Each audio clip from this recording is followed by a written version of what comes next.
Hello बच्चों, आज जो हम लोग क्वेश्चन करेंगे वो है आपका फिनेंशियल अकाउंटिंग। जो चैप्टर है वो है आपका डिसोल्यूशन ऑफ पार्टनरशिप फॉर्म 1। तो आइए हम लोग देखते हैं क्वेश्चन नंबर 3 कैसे बनेगा। तो सबसे पहले क्वेश्चन 3 पढ़ते हैं। लिख रहा है कि ABC एक व्यवसाय में 3 साझेदार, मतलब एक किसी भी एक बिजनेस में ये तीनों क्या है, साझेदार हैं। ये लोग जो है प्रॉफिट लॉस बांटता है 2-1 में, मतलब जितने सारे फर्म को प्रॉफिट होगा या फिर लॉस होगा उसको ये तीनों आपस में 2-2-1 में बांट लेगा। फिर इसमें लिख रहा है कि 31 दिसंबर 2016 को उन तीनों का ये बैलेंस शीट दे रहा है। ठीक है, आप देखते हैं कि एडिशनल इंफॉर्मेशन में क्या क्या लिख रहा है। लिख रहा है कि 31 दिसंबर 2016 के प्रभाव से फर्म समाप्त करने का निर्णय लिया गया, मतलब कि 31 दिसंबर के बाद ये लोग डिसाइड किया कि फर्म को अब बंद कर देना है।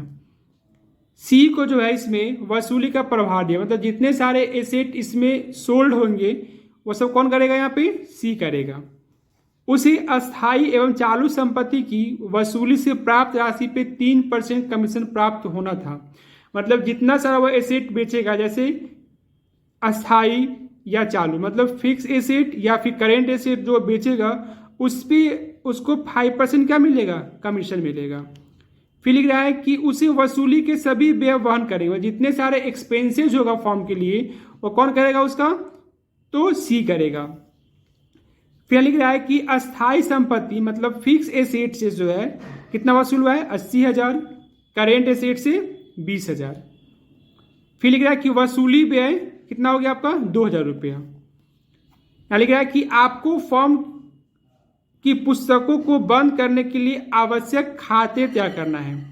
ठीक है, तो इससे बना यहाँ पे क्या, you are required to prepare necessary ledger accounts to the close the books of the firm. मतलब इसमें जब लिख देगा नेसेसरी अकाउंट तो इसमें 3 अकाउंट्स मेनली ओपन होता है। पहला क्या इससे बनेगा आपका, रियलाइजेशन बनेगा, पार्टनर्स बनेगा, और लास्ट जो अकाउंट ओपन होता है वह कैश या बैंक होता है। तो वही देखते हैं क्वेश्चन नंबर 3 कैसे बनेगा।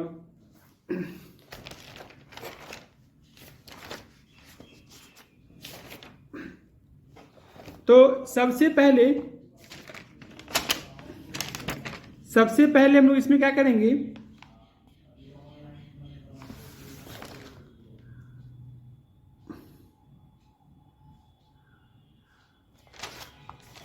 यहां हम लोग पहले क्या बनाएंगे, रियलाइजेशन अकाउंट बनाएंगे। ठीक है, वो कैसे बनेगा वो देखिए।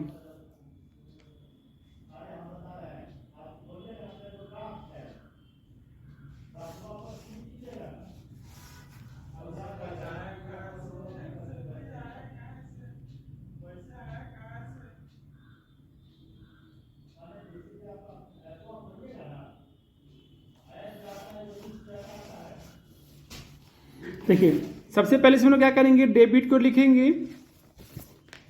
थोड़ा सा प्रॉब्लम हो रहा है,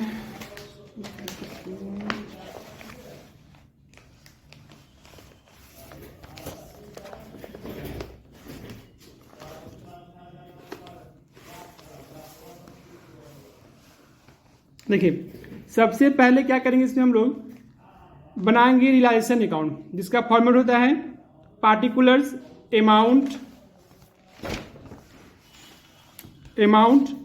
फिर क्या इसमें होगा, पार्टिकुलर्स फिर अमाउंट। तो सबसे पहले हम लोग क्या करेंगे, यहाँ पे एसेट को ट्रांसफर करते हैं। तो जितने सारे एसेट थे, जैसे इसमें करेंट एसेट था, फिक्स एसेट, तो उसको लिख देंगे यहाँ पे to current asset 30,000, to fix asset 70,000। फिर यहाँ पे लिखेंगे टू सीज कैपिटल। क्यों लिखे, क्योंकि लिख रहा था कि सी जितने सारे एसेट को सोल्ड करेगा उस पे उसको 5% क्या मिलेगा, कमीशन मिलेगा। तो वो जो है करेंट एसेट और फिक्स एसेट को बेचा था, टोटल वैल्यू कितना था उसका, 1 लाख। तो उस 1 लाख का कितना निकालेंगे हम लोग, 5%, कितना पड़ गया, 5,000। फिर उसके बाद हम ट्रांसफर में क्या करते हैं, लायबिलिटी ट्रांसफर करते हैं।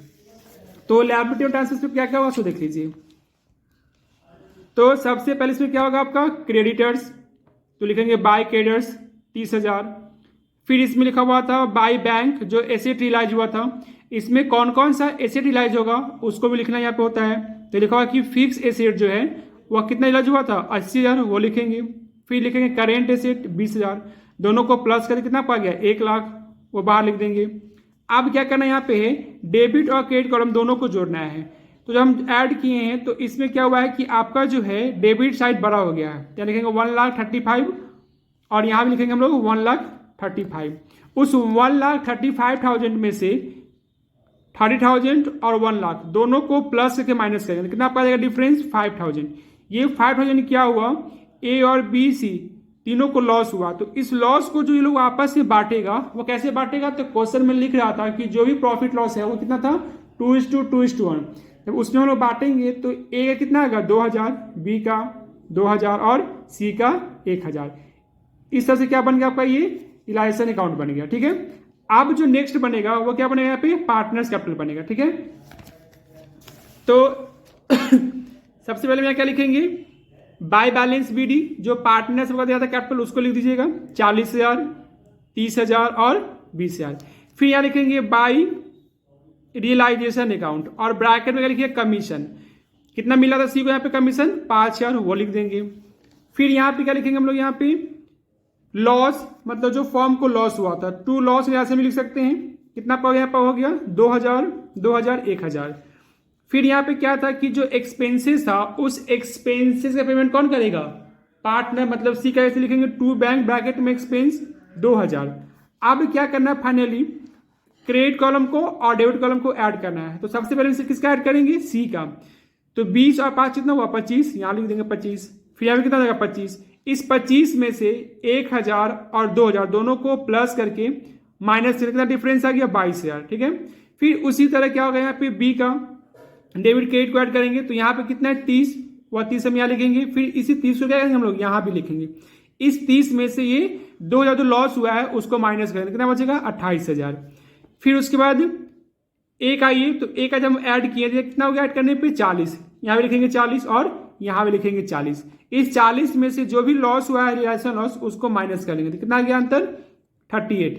इस तरह से क्या हुआ आपका, ये आपका पार्टनर्स कैपिटल बन गया। इस क्वेश्चन में जो है आपका आंसर सिर्फ दे रहा है 2 ही अकाउंट्स का, एक दे रहा है रियलाइजेशन अकाउंट का, इसलिए हम सिर्फ से बनाए रियलाइजेशन बनाए, दूसरा पार्टनर्स बनाया। ठीक है, इस तरह से जो है आपका ये क्वेश्चन नंबर 3 कंप्लीट हुआ।